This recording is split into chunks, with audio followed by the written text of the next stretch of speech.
রিয়া, এখানে বসে কি করিস? সাথীর মুখে কথাটা শুনে রিয়া বলল, এই তো ফেসবুকে গল্প পড়ছিলাম। আরে কেমন মেয়ে তুই? আমার ভাইয়ের বিয়েতে আসছিস, ঘোরাফেরা করবি তা না, একা একা বসে গল্প পড়ছিস। চল ওদিকে দেখ, বিয়ে বাড়িতে কত সুন্দর সুন্দর ছেলে আসছে। রিয়া বলল, লাগবে না আমার সুন্দর ছেলে। কেন, তুই কি প্রেম করবি না, বিয়ে করবি না? বিয়ে করব, কিন্তু কোনো ছেলেকে না। আমার বয়ফ্রেন্ড হবে, আমার স্বামী হবে ভূত, আমি হব ভূতের বউ। উফ, তোর এই পাগলামি মনের আশা কি কোনোদিন দূর হবে না? ভূতের সাথে দেখা না হলে আমার আশা কখনো পূরণ হবে না। আচ্ছা বাদ দে এসব, চল খেয়ে নেই দুজনে। আর শোন, তোর মা বাবাকেও তো আসলো না।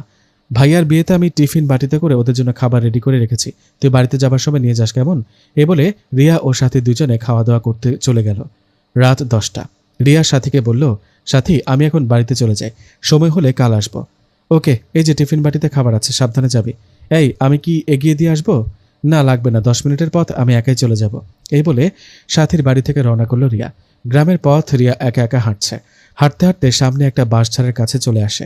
সেখানে আসার পর রিয়া খেয়াল করে তার পেছনে কিছু একটা হাঁটা চলার আওয়াজ পাচ্ছে। রিয়া হঠাৎ করে পেছনে ফিরে তাকায়, কিন্তু কিছু দেখতে পায় না। আবার সে হাঁটতে থাকে। হঠাৎ করে রিয়ার পেছন থেকে একটা আওয়াজ ভেসে আসে, রিয়া তোর হাতে থাকা খাবারগুলো দিয়ে যা। কথাটা শুনে রিয়া আবারও পেছনে ফিরে দেখতে পায় একটা সুন্দর দেখতে অবয়ব দূরে দাঁড়িয়ে আছে। সেই অবয়বটাকে দেখে রিয়া বলল, কে আপনি? তখন সেই অবয়বটা বলে ওঠে, আমি ভূত, তোর হাতে থাকা খাবারের ওপর আমার লোভ গেছে, খাবারগুলো দিয়ে যা। ভূত এই কথাটা শুনতেই রিয়া ভয় না পেয়ে উল্টো ভূতের দিকে দিল এক দৌড়। এক দৌড়ে ভূতের কাছে যেতেই ভূত বলল, আরে আরে, আপনি পাগল নাকি? আমি ভূত, আমাকে দেখে সবাই ভয় পায়, আর আপনি উল্টো আমার দিকে দৌড়ে আসলেন। আপনাকে দেখে তো আমি ভয় পেয়েছি। রিয়া বলল, উফ, এটা কি সত্যি? তুমি কি সত্যিই ভূত?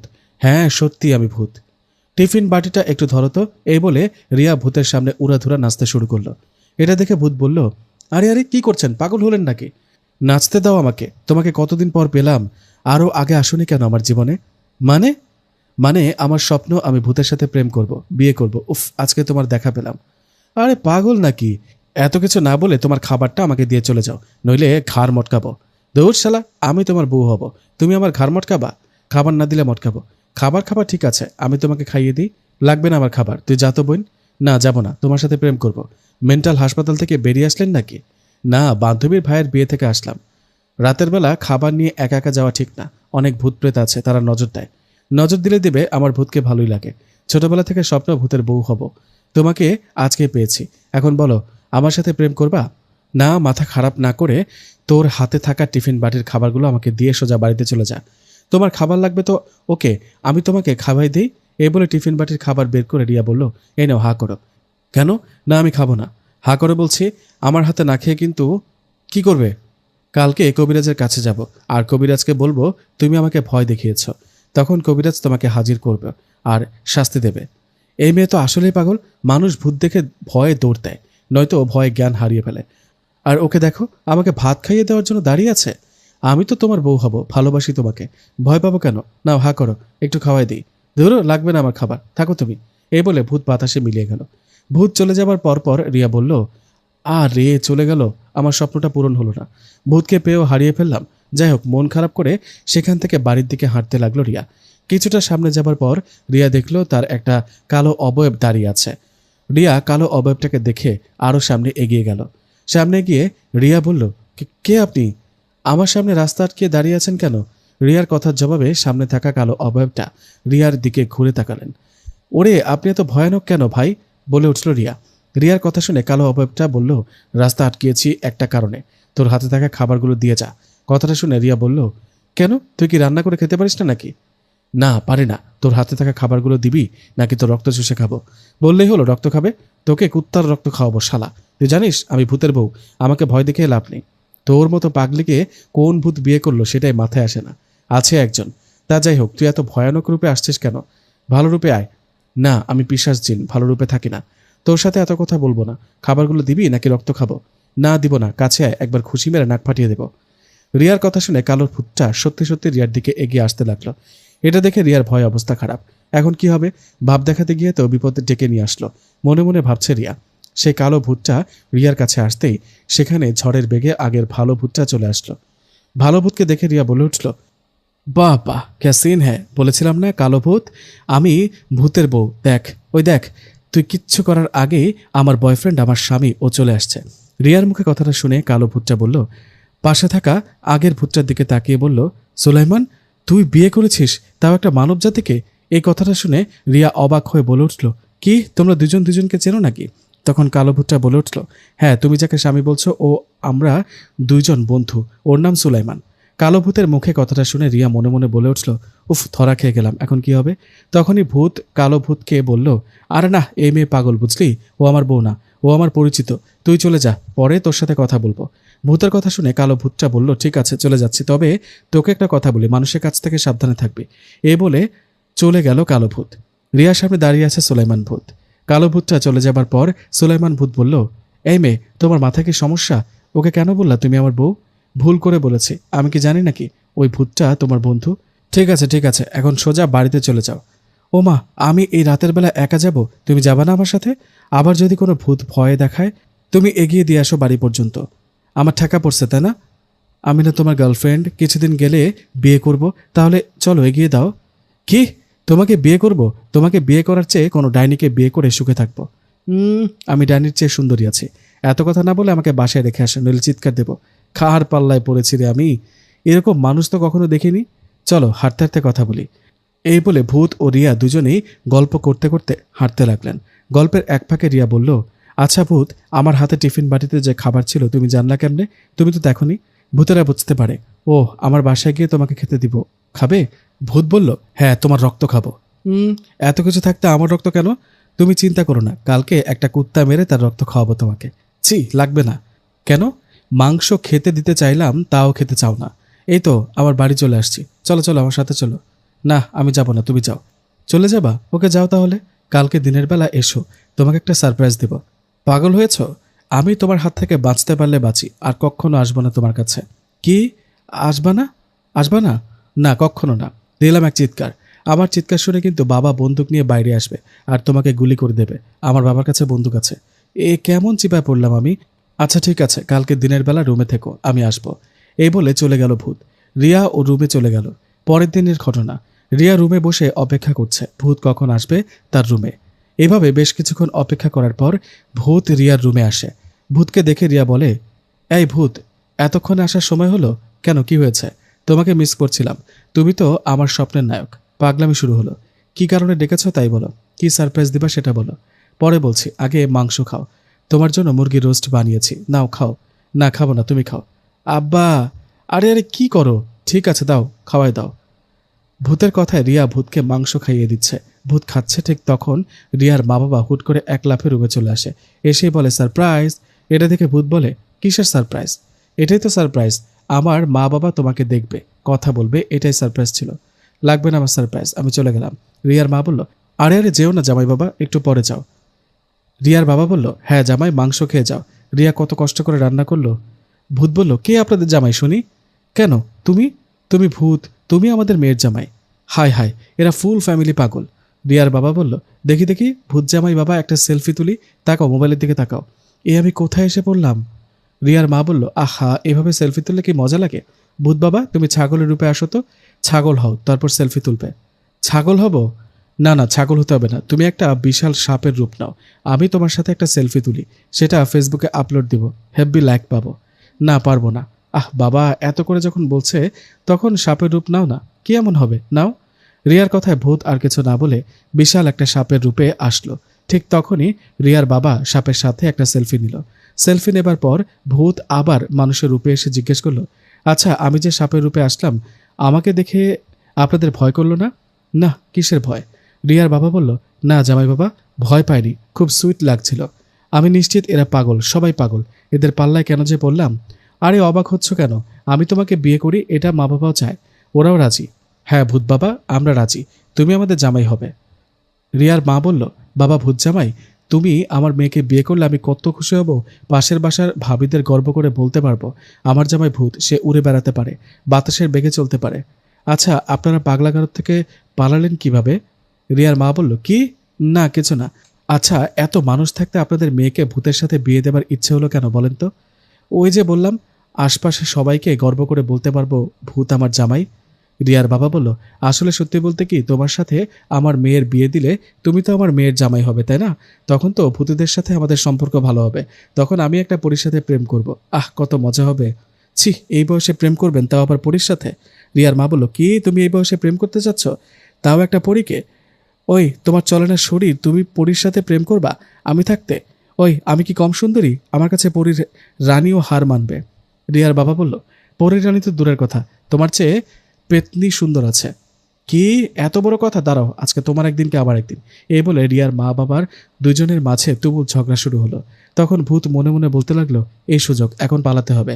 এদের মাঝে আর বেশিক্ষণ থাকলে ভূত হয়েও পাগল হয়ে যাব। ভূতের রাজ্যে তো আবার পাগলা কারত নেই। এই বলে ভূত সেখান থেকে পালিয়ে গেল। ভূত পালিয়ে যাবার পর রিয়া বলে উঠল, বাবা মা থামো তোমরা, তোমাদের জন্য ভূত পালিয়ে গেল, এখন কি হবে আমার? ভূত পালিয়ে গেল। উফ, বাঁচলাম। বাঁচলাম মানে? বাঁচলাম। ওই রিয়া, তুই ভূতকে ভালোবাসিস জানিস? ভূত এখানে আসায় তোর বাবা আর আমি কতটা ভয় পেয়েছি। উফ, অল্পের জন্য জ্ঞান হারায়নি। বাবা, কত বড় সাপের রূপ নিয়েছিল। মানে কি বলছো এগুলো তোমরা? রিয়ার বাবা বলল, কি বলছি বুঝিস না? এতক্ষণ ভূতের সাথে যে কাহিনী করেছি সব ছিল সাজানো। ভূত তাড়ানোর জন্য তোর মা আর আমি এসব পাগলামি করেছি। শোনো, একটা কথা বলে রাখি, ভূতকে ভুলে যা, আর ওর কথা মুখেও আনবি না। না না না না না, আমি ভূতকে ভুলতে পারবো না। ভূত আমার সব, ওকে ভালোবাসি। চুপ কর, ভালোবাসে? বাবা, কি ভয়ানক ভূত! ওকে দেখে তো অল্পের জন্য আমার প্যান্ট ভিজে গেল না, বলে উঠল রিয়ার বাবা। রিয়ার বাবার কথাটা শুনে রিয়া বলল, বাবা মা শোনো তোমরা, ভূতকে যতটা ভয়ানক, যতটা খারাপ ভাবো, ও ততটা ভয়ানক না, ও ভালো। আমি ওর সাথেই প্রেম করব আর ওকেই বিয়ে করব। রিয়ার মুখে কথাটা শুনে রিয়ার মা ঠাস করে একটা থাপ্পড় বসিয়ে দিলেন রিয়ার গালে। থাপ্পড় খাবার পর রিয়া কান্না করতে করতে রুম থেকে বেরিয়ে গেল। মনটা ভীষণ খারাপ। একটা মাঠের মধ্যে মন খারাপ করে বসে রইল রিয়া। এভাবে সন্ধ্যা পার হয়ে যায়, রাত হয়, তবুও সেখানেই বসে থাকে রিয়া। ভূতের জন্য আজকে রিয়াকে থাপ্পড় খেতে হলো।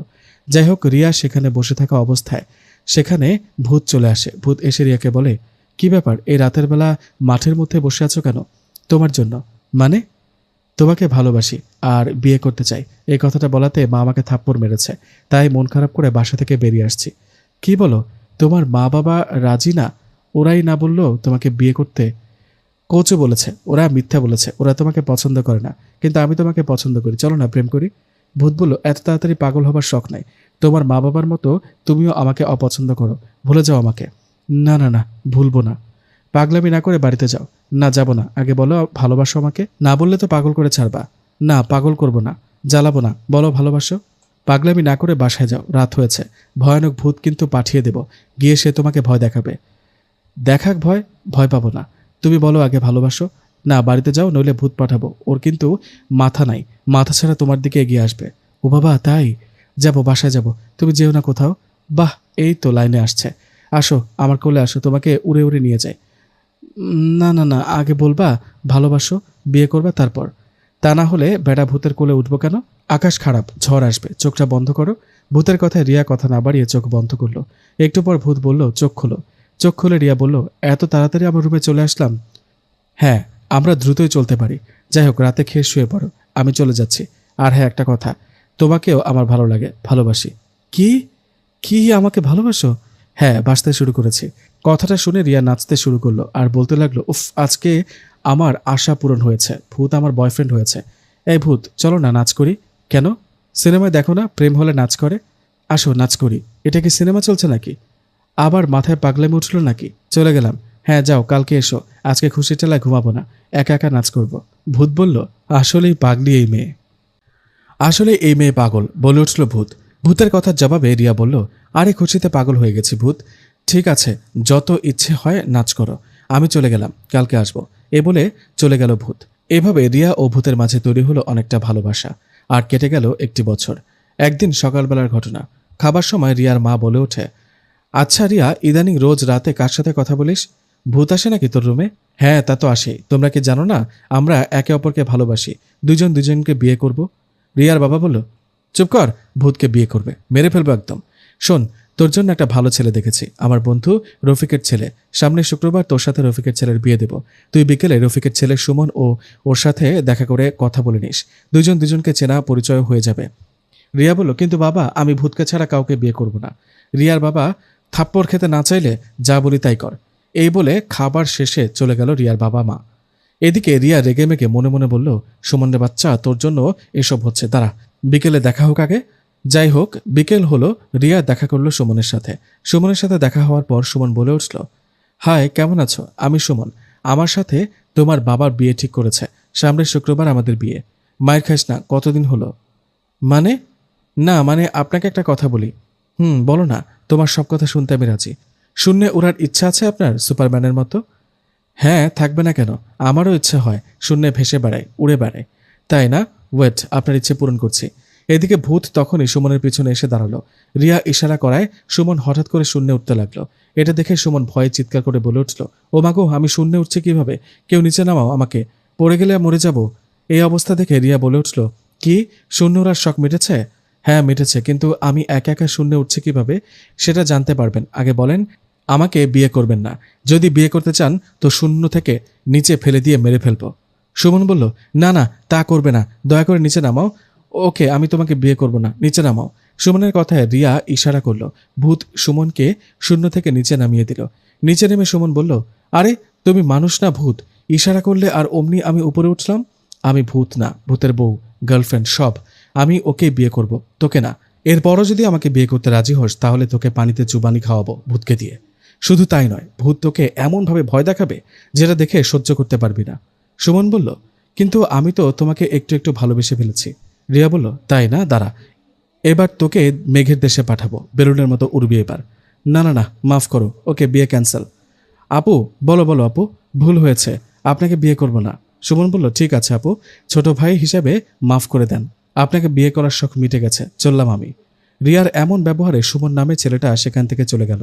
রিয়াও বাড়িতে চলে গেল। এই ঘটনার পরের দিন রিয়ার মা বাবা রিয়াকে তাদের কাছে ডেকে বললেন, রিয়ার বাবা বললেন, কি রিয়া, তোকে পাঠালাম সুমনের সাথে পরিচয় হতে, আর তুই গিয়ে ওকে এমন ভয় দেখাচ্ছিস যে ও বিয়ে আর করতেই পারছে না। ভয়ে ওর এমন জ্বর আসছে, সে এখন হাসপাতালে ভর্তি। রিয়া বলল, কই ভয় দেখিয়েছি, আমি কিছুই করিনি। তুই চুপ কর। সুমনের সাথে বিয়ে ভেঙে গেছে বলে ভাবিস না সব শেষ। তোর জন্য আরেকটা ছেলে দেখেছি, আমার বান্ধবী লতার ছেলে আকাশ।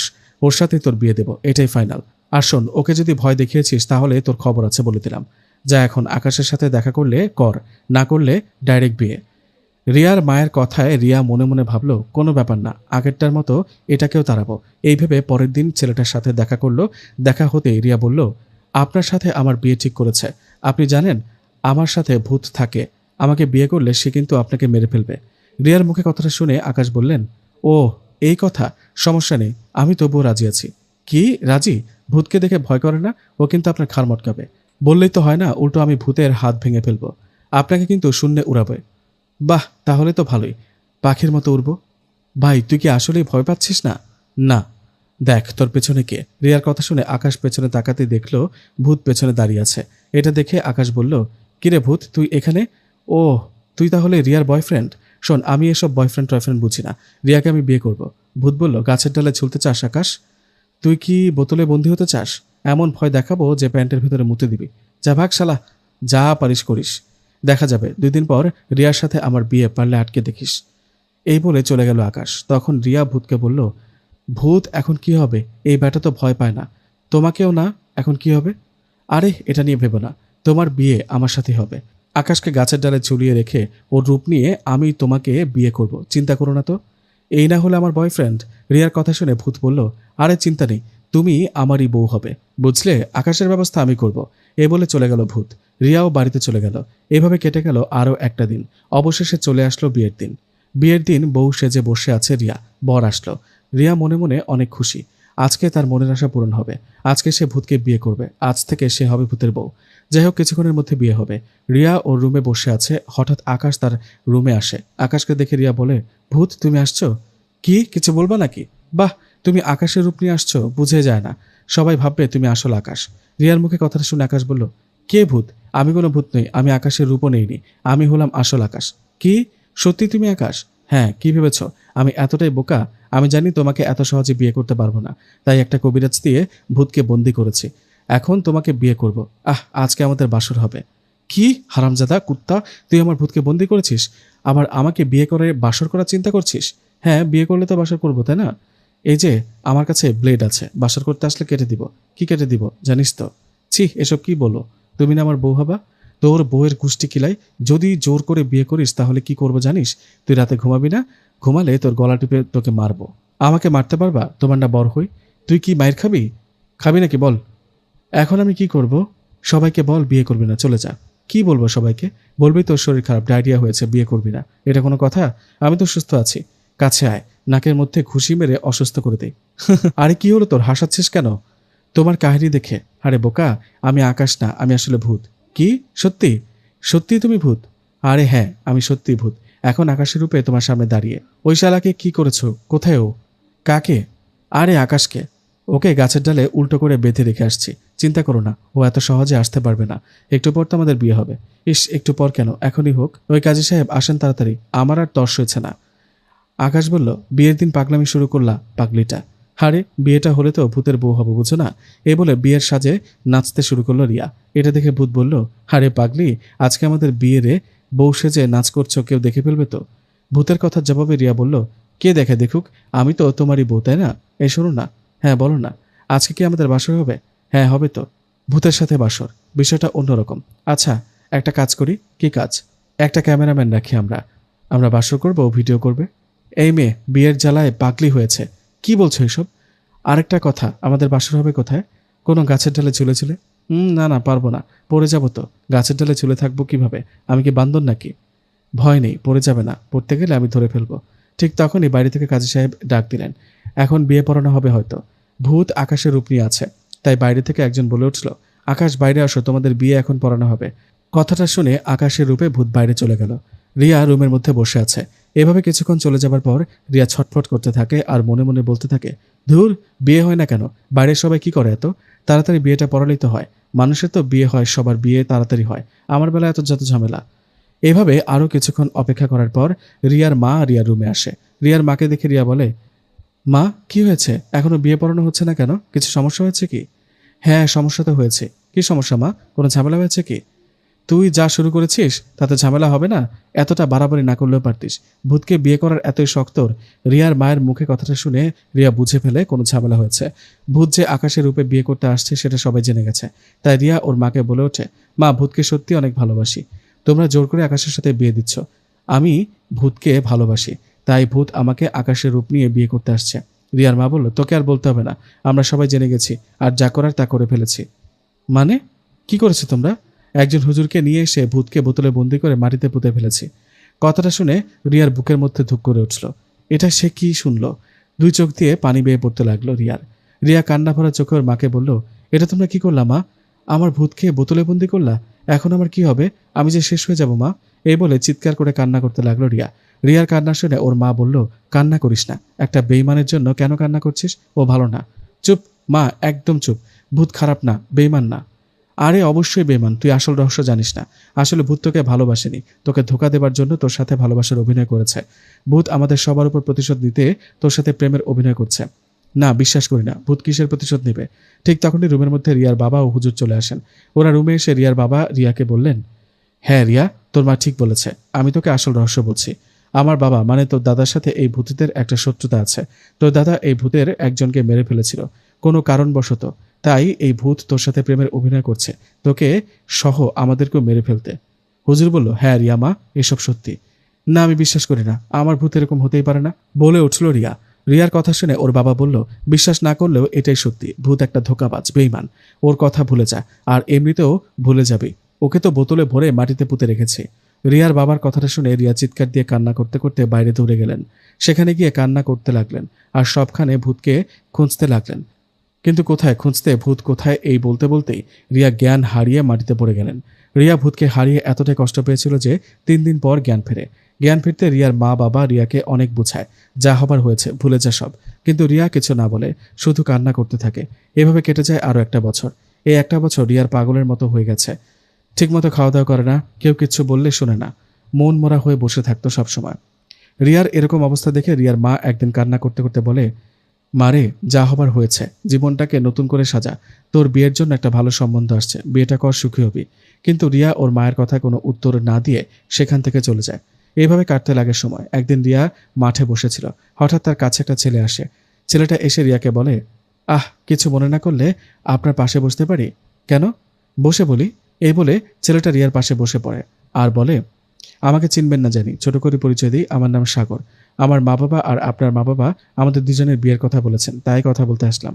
রিয়া বলল, আমি কোনো কথা বলবো না, চলে যান। আমি অন্য কাউকে ভালোবাসি, তাকে ছাড়া অন্য কাউকে বিয়ে করতে পারবো না। কি? কাকে ভালোবাসেন? একটা ভূতকে। কি? ভূতকে? মজা করছেন না তো? না, এটাই সত্যি। আপনি আমাকে ভুলে যান। এই বলে রিয়া আর কোনো কথা না বলে সেখান থেকে উঠে বাড়িতে চলে আসে। সেদিন রাতে রিয়ার মা বাবা রিয়ার রুমে এসে রিয়াকে বলে, রিয়া, তোর সাথে একটা কথা ছিল। কি কথা মা, বলো। রিয়ার বাবা বলল, আমরা ঠিক করেছি সাগর নামে ছেলেটা, এর সাথে তোর বিয়ে দেব। আর যদি না করিস, যদি বিয়েতে মত না দিস, তাহলে এই দেখ আমাদের হাতে বিষের বোতল। এখনই তোর মা আর আমি বিষ খেয়ে মরে যাব। এখন কিছু বলবি? রিয়ার বাবার মুখে কথাটা শুনে রিয়া কান্না ভরা চোখে ওর মা বাবার দিকে তাকিয়ে বলল, আমার জন্য তোমাদের মরতে হবে না বাবা, তোমরা ভালো থেকো, আমার যত কষ্ট হোক ঠিক আছে, আমি রাজি। যার সাথে ইচ্ছে যখন ইচ্ছে বিয়ে দাও। রিয়ার মুখে কথাটা শুনে রিয়ার মা হাসি মুখে বলে উঠলেন, তুই রাজি? উফ, কত খুশি লাগছে আমার। আর দেরি করবো না, কালকে তোকে বিয়ে দেব। এ বলে রিয়ার মা বাবা চলে গেলেন। এদিকে রিয়া কান্না করতে করতে মনে মনে বললেন, সরি ভূত, তোমার জন্য সারা জীবন অপেক্ষা করতে চেয়েছিলাম, কিন্তু পারলাম না। মা বাবা কাল আমাদের বিয়ে দিয়ে দেবে। এ বলে কান্না করতে করতে ঘুমিয়ে পড়ে। পরের দিন, মানে বিয়ের দিন, রিয়া কান্না করছে, ওর ভীষণ মন খারাপ। সে শুধু ভূতের কথাই ভাবছে। কিন্তু সময় তো আটকানো যায় না। কিছুক্ষণ পর সাগরের সাথে ঠিকই রিয়ার বিয়ে হয়ে গেল। বিয়ে তো হলো, বাসরাতের ঘটনা। রিয়া বউ সাজে বসে আছে বিছানায়। সাগর রুমে এসে দরজা দিল, দিয়ে রিয়ার কাছে এসে বলল, তোমার কি মন খারাপ? মন খারাপ করে কি হবে বলো? আমাদের বিয়ে হয়েছে, এটা মেনে নাও। না, পারবো না। আমাদের বিয়ে হয়েছে ঠিকই, কিন্তু আমি আপনাকে স্বামী হিসেবে কখনো মেনে নিতে পারবো না, কারণ ভূত আমার সব, ওকে ছাড়া কাউকে মানি না। তাই এতটা ভালোবাসো ভূতকে? আচ্ছা, আমার দিকে একবার তাকাও। না, আপনাকে স্বামী হিসেবে মানি না, তাকাবো না। একবার তো তাকাও। বলছি না, না তাকাও বলছে আমার পাগলিটা। পাগলিটা কথাটা শুনে রিয়া সাগরের দিকে তাকিয়ে চমকে উঠে বললেন, ভূত তুমি? হ্যাঁ, আমি সাগর না, আমি সাগরের রূপ নিয়ে তোমাকে বিয়ে করেছি।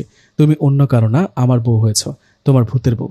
এই কথাটা শুনে রিয়া ভূতকে জড়িয়ে ধরে কান্না করতে থাকে আর বলতে থাকে, কোথায় ছিলে? আমাকে ছেড়ে কত মিস করেছিলাম তোমাকে, বলো কোথায় ছিলে? তখন ভূত বলে, তোমার আমার বিয়ের দিন তোমার মা বাবা একজন হুজুর দিয়ে আমাকে বোতলে বন্দি করে আর মাটিতে পুঁতে রাখে। 1 বছর আমি মাটির নিচে বোতলে আটকা ছিলাম। এদিকে আমার বন্ধু জেনেরা সেই হুজুরকে নানাভাবে ভয় দেখাতে থাকে। একসময় হুজুর উপায় না পেয়ে আমাকে মুক্ত করে দেয়। এই 1 বছর পর আমি মুক্ত হয়ে এই প্ল্যানটা করি। আমার বন্ধু জিনদের মানুষের রূপ নিয়ে আমার মা বাবা সেজে তোমার বাড়িতে পাঠায়, তোমার আমার বিয়ের কথা বলতে। আর আমি সাগর নামে মানুষের রূপ নিয়ে তোমাকে বিয়ে করি। কিন্তু মা বাবা যে বলেছিল তুমি নাকি প্রতিশোধ নিতে আসছো, আমাদের সবাইকে মেরে ফেলতে। আরে না বোকা, তোমাকে আর আমাকে মেনে নিতে পারছে না তোমার মা বাবা, তাই মিথ্যা বলেছে। আমি যদি সত্যি প্রতিশোধ নিতে আসতাম, তাহলে এতদিন তোমাদের মেরে চলে যেতাম। আমি তোমাকে ভালোবাসি, তুমি আমার লক্ষ্মী বউ। কথাটা শুনে রিয়া ভূতকে শক্ত করে জড়িয়ে ধরে আর কান্না করতে করতে বলে, আর কখনো ছেড়ে যাবে না তো? না, ছেড়ে যাব না। এবার ছাড়ো। না, ছাড়বো না, তোমাকে ধরে রাখবো। ছাড়বো না। আরে পাগলিটা, একবার ছেড়ে চোখটা খুলে তো দেখো আমরা কোথায়। ভূতের কথায় রিয়া ভূতকে ছেড়ে চোখটা খুলে অবাক হয়ে বলল, ওয়াও, চারিদিকে এত সুন্দর করে সাজানো। কোথায় এটা? আমরা কোথায়? গাছের ডালে। কি? আরে পড়ে যাবো তো, তুমি কি পাগল? না, পড়বে না। এটা বড় গাছ, দেখো চারিদিকটা কত সুন্দর করে সাজিয়েছি তোমার জন্য। ভালো লেগেছে তোমার? অনেক। আমার তো স্বপ্নের মতো লাগছে। কত সুন্দর, দেখো দেখো চারিদিকে কত সুন্দর জোনাকি পোকা উঠছে। এই জায়গাটা আমাদের জিনদের রাজ্য। সুন্দর তো হবেই, তাই না? কি? আমি জিনদের রাজ্যে আছি? এই শোনো না, আমার না লজ্জা করছে। কেন কেন? আমাদের বাসর করার সময় যদি অন্য কোনো ভূত হঠাৎ করে চলে আসে, তখন কি হবে? হায় রে পাগলি, কেউ আসবে না। আমাদের চারিদিকে মায়াজালে আটকানো আছে, এখানে হঠাৎ করে কেউ আসতে পারবে না। উফ, জানো খুব ভালো লাগছে। অবশেষে তোমাকে পেলাম, বিয়ে হলো আমাদের। অন্য কারোর সাথে বিয়ে হলে মরেই যেতাম আমি। আচ্ছা, আমরা বাড়িতে যাব কখন? কাল দিনের বেলা তো সবাই আসবে আমাদের নিতে, তাই না? চিন্তা করো না, সকাল হবার আগে আমরা বাড়িতে চলে যাব। এই বলে ভূত ও রিয়া সেখানে সুন্দর মুহূর্ত কাটায়। কয়েক ঘন্টা পর সকাল হয়। পরের দিনের ঘটনা, একটা মজার কাহিনী। রিয়ার মা বাবা ও কিছু লোক আসছে রিয়াকে নিয়ে যেতে, কিন্তু সবাই এসে অবাক, কারণ তারা সবাই ভূতের বাড়িতে এসে দেখে সেখানে কোনো বাড়ি নেই, সেখানে ফাঁকা মাঠ পড়ে আছে। এই দেখে রিয়ার মা বাবা অবাক হয়ে বলে ওঠে, আরে আরে, বাড়িটা কোথায় গেল? আমাদের নতুন জামাইয়ের বাড়ি তো এই জায়গায় ছিল, বাড়িটা কোথায় উধাও হলো? ঠিক তখনই রিয়া পেছন থেকে ডাক দিয়ে বলে, মা বাবা তোমরা আসছো কি? বাড়ি খুঁজতেছ? আসো, চলো বাড়িতে চলো, আমি সব বলছি। এ বলে রিয়া ওর বাবার বাড়িতেই চলে আসে। বাড়িতে এসে রিয়া ওর মা বাবাকে সবকিছু খুলে বলে। রিয়া বলে ভূত মানুষের রূপ নিয়ে তাকে বিয়ে করেছে। রিয়ার মুখে কথাটা শুনে রিয়ার মা বাবা বলে, ও তাহলে বিয়েটা করেই ফেললি? ভালো বিয়ে করেছিস, ভালো কথা, খা, সংসার করে খা, খেতে পারলে ভালো। তখন রিয়া বলে, মা আরেকটা কথা, ভূতের তো বাড়ি নেই, আমিও তো তোমাদের একটা মাত্র মেয়ে, আমরা এখন থেকে এখানেই থাকবো। তোমরা ভয় পেও না, ভূত কখনো ভয়ানক রূপে থাকবে না, মানুষের রূপ নিয়ে থাকবে। রিয়ার কথার জবাবে রিয়ার বাবা বলে, ঠিক আছে থেকো, তোমরা রুমে যাও। এই বলে রিয়ার মা বাবা তাদের রুমে চলে যায়। তখন রিয়া ভূতকে নিয়ে তার রুমে চলে যায়। রুমে যাবার পর রিয়া বলে, উফ বাবা, ভয় পেয়েছিলাম, ভেবেছিলাম মা বাবা আমাদের হয়তো মেনে নেবে না, কিন্তু শেষমেশ মেনে নিল। ঠিক বলেছ, এখন থেকে আমরা এখানেই থাকবো, কত ভালো হবে বলো। থাকবো, তবে তোমার মা বাবা যদি আমাদের মেনে না নিত তাহলে তোমাকে নিয়ে আমি আমাদের রাজ্যে চলে যেতাম আর ওখানেই থাকতাম। তাই বুঝি? তোমাদের দেশেও যাবো মাঝে মাঝে। এদিকে ঘটে আরেকটা মজার ঘটনা। রিয়া ও ভূতের বিয়ে হয়েছে গতকালকে। তারা নতুন স্বামী স্ত্রী, তাই আশেপাশের অনেকে বাড়িতে আসছেন রিয়ার স্বামী মানে ভূতকে দেখতে। সাথে রিয়ার খালাতো মামাতো বোনেরাও আসছে দেখতে। ওরা দেখতে আসতেই রিয়া বলে উঠল, এই এই দাঁড়াও, দূরে যাও, দূর থেকে দেখো। রিয়ার খালাতো বোন বলল, ওই দূর থেকে দেখবো কেন, ভূত দুলাভাইয়ের কাছে যাবো না বুঝি? রিয়ার মামাতো বোন বলল, এই রিয়া এমন করছিস কেন, আমরা বুঝি দুলাভাইয়ের সাথে ছবি তুলবো না? বললেই হলো ছবি তুলবো। ওই ওই, আমার বরের ছবি তোদের ফোনে থাকবে কেন? তার চেয়ে কোনো ছাগলের সাথে সেলফি তুলে ফেসবুকে পোস্ট কর গিয়ে। রিয়ার খালাতো বোন বলল, ওই রিয়া, ভূত দুলাভাই বলে আমাদেরও এরকম রোমান্টিক একটা ভূত জোগাড় করে দে না, প্রেম করব। খুব শখ তাই না? ঠিক আছে, ভূতকে বলে একটা রাক্ষসের সাথে তোর প্রেম করাই দিব, চিন্তা করিস না, 2 দিন না যেতে রাক্ষস তোকে মেরে খেয়ে ফেলবে। রিয়ার মামাতো বোন বলল, হিংসা করিস তাই না? তোর বর ভূত বলে এরকম করে বলবি? তুই চুপ করে থাকতো, আমি দুলাভাইয়ের সাথে কথা বলি। হাই দুলাভাই, কেমন আছেন? আমরা আপনার শালী, কেমন লাগছে আমাদের? ভূত বলল, ভালো লাগছে। রিয়ার মামাতো বোন বলল, তাহলে চলুন না ঘুরতে যাই। আপনি তো ভূত, তাই আপনার পিঠে চড়ে উড়ে উড়ে যাব, তাহলে অটো ভাড়া বেঁচে যাবে। রিয়া বলল, চুপ কর তো, পিঠে চড়ে যাবে? এই, আমার বর কি রিক্সা নাকি অটো শুনি? তোরা ওর উপরে বসে যাবি? এতই যদি ঘুরতে যাওয়ার শখ থাকে তাহলে পাশের বাসার কুদ্দুসের সাথে ঘুরতে যা। রিয়ার খালাতো বোন, থাক, আমাদের ঘুরতে যাওয়া লাগবে না, আমিও একদিন বড় ভূতের সাথে প্রেম করব, সেদিন গিয়ে দেখে আসিস। ভালো থাকিস, বাড়িতে চলে গেলাম। এ বলে রিয়ার খালাতো মামাতো বোন ও আশেপাশের সবাই ভূতকে দেখে চলে গেল। রিয়া বলল, আচ্ছা ভূত, তুমি তো আমার বাড়িতে আছো, সবসময় তুমি আমার মা বাবাকে দেখেছো, কিন্তু আমি তো তোমার কাউকে দেখিনি। আমি তোমার রাজ্যে যেতে চাই, ঘুরে আসতে চাই। ও তাই, যাবে আমার রাজ্যে? যাব। ঠিক আছে, আজকে রাতে যাব। কথা মতো সেই রাতে রিয়া যখন ঘুমিয়েছিল তখন হঠাৎ ভূত রিয়াকে ডাকে আর বলে, রিয়া, এই রিয়া ওঠো, এই দেখো আমাদের রাজ্যে চলে আসছি, ওঠো। ভূতের ডাকে রিয়া চোখ খুলে দেখে সে আসলে ভূতের রাজ্যে চলে আসছে। রিয়ার অনেক ভালো লাগে ভূতের রাজ্য। হঠাৎ রিয়া দেখে ভূতের 2জন বন্ধু এগিয়ে আসছে ওদের দিকে। ওরা কাছে এসে ভূতকে বলল, কিরে সুলাইমান, হঠাৎ মানুষকে আমাদের রাজ্যে নিয়ে আসলি কেন?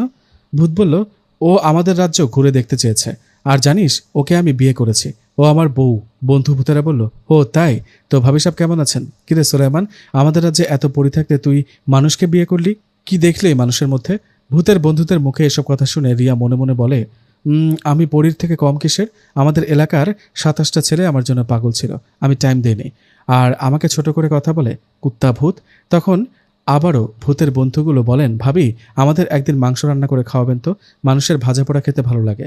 কথাটা শুনে রিয়া মনে মনে বলল, খাওয়াবো, খাওয়াবো না কেন, কুত্তার মাংস রান্না করে খাওয়াবো তোদের, শালারা আমার হাতে রান্না খাবে। যাই হোক, কিছুক্ষণ পর ভূতের বন্ধুরা চলে যায়। তখন ভূত বলে, চলো তোমাকে আমার মা বাবার সাথে দেখা করাই। এ বলে ভূত তার মা বাবার সাথে দেখা করাতে নিয়ে যায়। ভূতের মা বাবার সাথে দেখা হওয়ার সাথে সাথে রিয়া বলে ওঠে, শ্বশুরভূত, শ্বশুরভূত কেমন আছেন? এই কথাটা শুনে ভূতের বাবা ভূতকে বলে ওঠে, সুলাইমান, এই কি তোমার বউ যার কথা বলেছিলে, আমাদের যাকে তুমি বিয়ে করেছো? ভূতের বাবার কথার জবাবে ভূত কিছু বলার আগে রিয়া আবারও বলে উঠল, হ্যাঁ শ্বশুরভূত, বাবা আমি আপনার ছেলের বউ, আমরা দুজনেই ভালোবেসে বিয়ে করেছি। আমাকে কি আপনাদের পছন্দ হয়নি শ্বশুরভূত? এই চুপ করো, কি বলছো এগুলা? ভূতের বাবা বলল, সুলাইমান, এত কিছু থাকতে পাগলকে কেন বিয়ে করলি? আরে শ্বশুরভূত, আমি পাগল না, আমি ভালো মানুষ। আচ্ছা শাশুড়ি ভূত কোথায়, ওনাকে দেখছি না যে? রিয়া তুমি চুপ করো তো। আসলে বাবা ও একটু এরকমই বাচ্চাদের মতো আচরণ করে, তবে ও অনেক ভালো, অনেক ভালোবাসে আমাকে। আর রিয়া শোনো, আমার মা নেই, বাবা আছে। ও তোমার মা নেই? আমার বাবা বেঁচে না থাকলে আমার মায়ের সাথে তোমার ভূত বাবার বিয়ে দিতাম। ধরো কি বলো এগুলা, এসব পাগলামি করার জন্য আমাদের রাজ্যে আসছো? চলো চলো, এখানে থাকা ঠিক হবে না, সকাল হয়ে যাবে, ফিরতে হবে। বাবা ভালো থেকো, গেলাম আমি। ভূতের বাবা বলল, সুলাইমান সাবধানে থাকিস, মানুষেরা কিন্তু ভয়ঙ্কর, কখন কি করে বসে কেউ জানে না। ঠিক আছে বাবা। এই বলে ভূত রিয়াকে নিয়ে ঈগল পাখির পিঠে করে উঠতে উঠতে আসতে থাকে। বিশাল আকারের ঈগল পাখির পিঠে করে বাড়িতে ফিরছে ভূত ও রিয়া। এভাবে আকাশে পাখির পিঠে উড়বে রিয়া কখনো ভাবেনি। যাই হোক, সকাল হবার আগেই বাড়িতে ফিরে ভূত ও রিয়া। সকালবেলা রিয়ার রুমে রিয়ার মা আসে, এসে রিয়াকে বলে, তোর মামি হাসপাতালে, শুনলাম সিজার করে বাচ্চা হয়েছে, কাজের জন্য আমার যেতে 2 দিন দেরি হবে, তুই গিয়ে দেখে আনা মা। আর শোন, একা যাবি, ভূতকে নিয়ে যাবি না আবার, বুঝিসই তো সবাই ভয় পেয়ে যেতে পারে। ঠিক আছে মা, খাবার খেয়ে যাচ্ছি। তো কথা মতো সকালের খাবার শেষে রিয়া ভূতকে বলল, এই তুমি বাসায় থাকো, আমি হাসপাতালে যাব, মামির বাচ্চা হয়েছে, ওকে দেখতে। এই বলে রেডি হয়ে হাসপাতালে চলে গেল রিয়া। হাসপাতালে যাবার পর রিয়া দেখলো ঠিকই ওর মামি বেডে শুয়ে আছে, কিন্তু একটা অবাক করা বিষয় হলো ওর মামির বাচ্চা তো এখনো হয়নি। এই দৃশ্য দেখে রিয়া বলল, মামা, মামির কি এখনো বাচ্চা হয়নি? রিয়ার মামা বলল, না হয়নি, ডাক্তার বলেছে আজকালের মধ্যেই এরকমই সময় দিয়েছিল, তাই একদিন আগেই হাসপাতালে ভর্তি করালাম। কিন্তু মা তো বলল মামির নাকি বাচ্চা হয়েছে, তাই তো আমাকে মা পাঠালো দেখতে। রিয়ার মামা বলল, কই না তো, তোর মা হয়তো ভুল শুনেছে, তোকে ভুল বলেছে। হতে পারে। আচ্ছা মামা, তাহলে আমি বাড়িতে চলে যাই। আরে আসলি তো এক্ষুনি, কিছুক্ষণ তোর মামির পাশে থাক, তারপর যাবি। তো রিয়ার মামার কথায় রিয়া তার মামির পাশে কিছুক্ষণ সময় কাটায়। তারপর মামা আর মামিকে বলে রিয়া বাড়িতে চলে আসে। বাড়িতে চলে আসার পর দেখতে পায় একটা অচেনা লোক বাড়িতে দাঁড়িয়ে আছে। পাশে রিয়ার মা বাবা বলল, ওদের দেখে রিয়া এদিক সেদিক তাকায়, সবকিছু কেমন যেন লাগছে, মনে হচ্ছে একটু আগে এখানে কিছু একটা হয়েছিল। রিয়ারও মায়ের দিকে তাকিয়ে বলল, মা, চারিদিকটা এমন লাগছে কেন? আর তুমি আমাকে মিথ্যে কথা বলে হাসপাতালে কেন পাঠিয়েছ, বলো। রিয়ার মা বলল, না মানে ভূত। ভূত? ভূতকে আবার কিছু করনি তো? এ বলে একদৌড়ে রুমে চলে গেল রিয়া। রুমে গিয়ে চিৎকার দিয়ে ডাকতে লাগলো, ভূত, ভূত, কোথায় তুমি? সুলেমান, কোথায় তুমি? আমার সামনে আসো। কিন্তু ভূতের কোনো সারা শব্দ না পেয়ে আবারও বাইরে আসে রিয়া। বাইরে এসে রিয়া আবারও ওর মাকে বলে, মা জবাব দাও, ভূত কোথায়? ওর কিছু হয়নি তো আবার? রিয়ার মা বলল, না মানে। রিয়ার বাবা বলল, মারে, শক্ত হয়ে একটা কথা শোন, মানুষের তো অনেক রকম আশা বা ইচ্ছে থাকে, আর মা বাবার ইচ্ছে থাকে তাদের সন্তান ভালো থাক, সুখে থাক। আমাদের কি ইচ্ছে নেই তুই সুখে থাকবি? আমাদের কি ইচ্ছে নেই তুই সুখে থাকবি? আমাদের কি ইচ্ছে করে না তোর একটা সংসার হোক, শ্বশুরবাড়ি হোক, ছেলে পেলে হোক, আমরা নানা নানি হই? আমরা আমাদের এই ইচ্ছেগুলো পূরণ করতে তোর কথা চিন্তা করে। বলো বলো, কি করেছো বলো, প্লিজ বাবা বলো, কি করেছো? আমার ভূত কোথায়, বলো না বাবা। রিয়ার মা বলল, আমরা ভূতকে মেরে ফেলেছি মা। এই যে পাশে ওনাকে দেখতে পাচ্ছিস, উনি কবিরাজ। আসলে আমরা ভূতকে তোর স্বামী হিসেবে মেনে নিতে পারিনি, তাই প্ল্যান করে তোকে হাসপাতালে পাঠিয়ে কবিরাজকে দিয়ে ভূতকে মেরে ফেলেছি।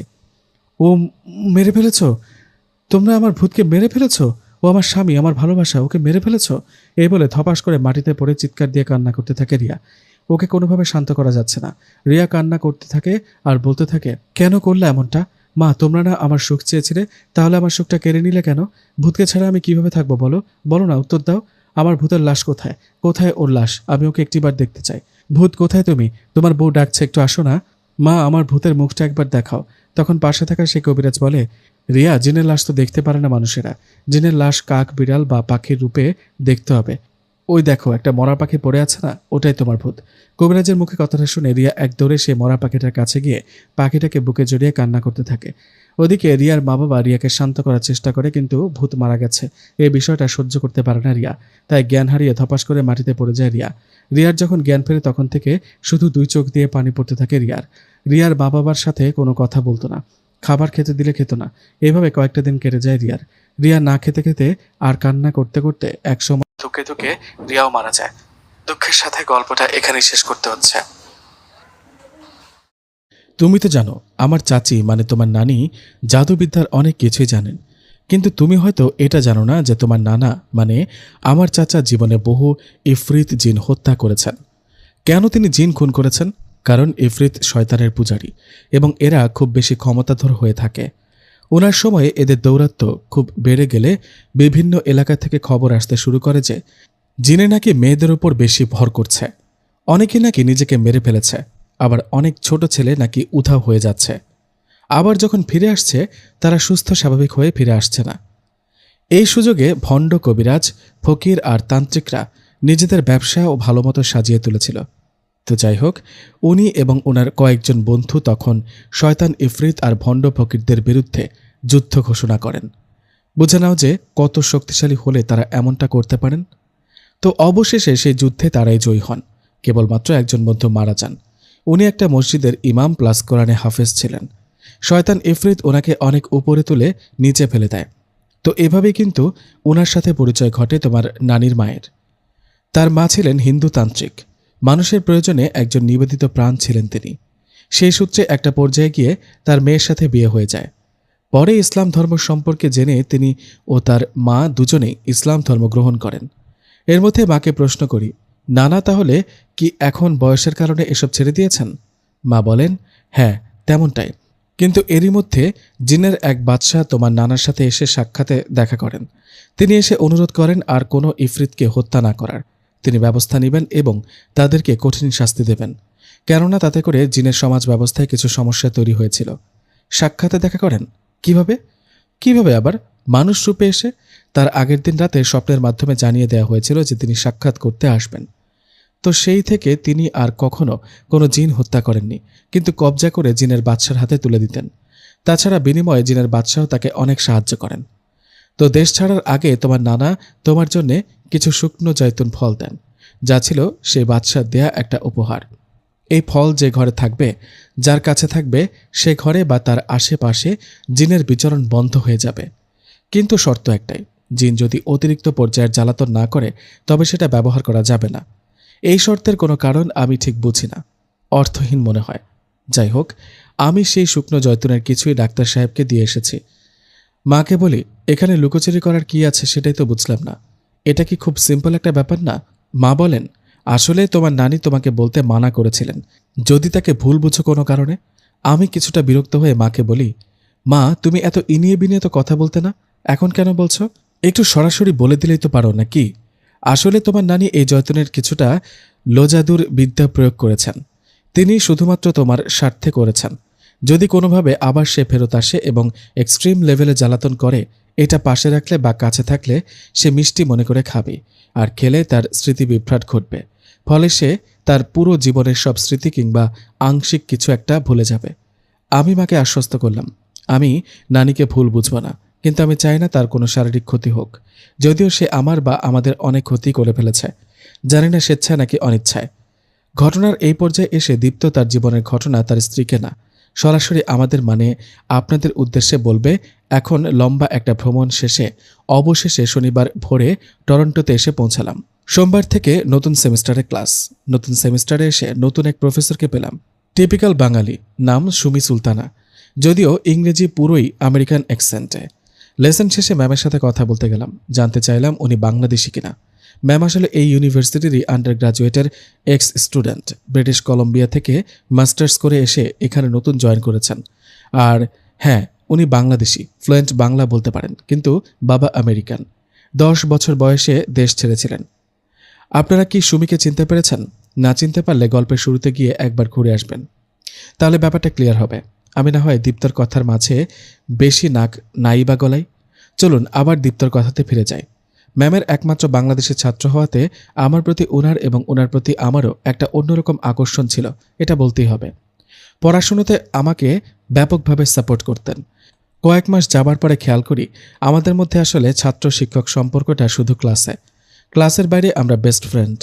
তিনি আমার চাইতে বয়সে 5 বছরের বড়, কিন্তু পাশ্চাত্য সমাজে বন্ধুত্ব হবার ক্ষেত্রে এটা কোনো বাধা নয়। দুজনের সময়গুলো ভালোই যাচ্ছিল। তাকে আমাদের বাড়িতে নিয়ে আসি। আমার মা তাকে খুব পছন্দ করেন। মা তাকে ঘরের বউ করে নিয়ে আসতে চান। আমিও আমেরিকা গিয়ে তার বাবা মায়ের সাথে দেখা করে আসি। আমার মা তাকে ঘরের বউ করে নিয়ে আসতে চাইলেও আমাদের মধ্যে বন্ধুত্বের বাইরে কোনো সম্পর্ক ছিল না, যদিও দুজনই সিঙ্গেল লাইফ লিড করছিলাম। কিন্তু একে অপরকে ছাড়া আবার একদিনও কল্পনাও করতে পারতাম না। এক রবিবারে ম্যাকডোনাল্ডসে খেতে গিয়েছিলাম একসাথে। কথায় কথায় তাকে জিজ্ঞেস করলাম সে প্যারানর্মাল জগতে বিশ্বাসী কিনা, মানে জিন ভূতে আর কি। সে না বোধক উত্তর দিলে সেদিকে আর আগাইনি।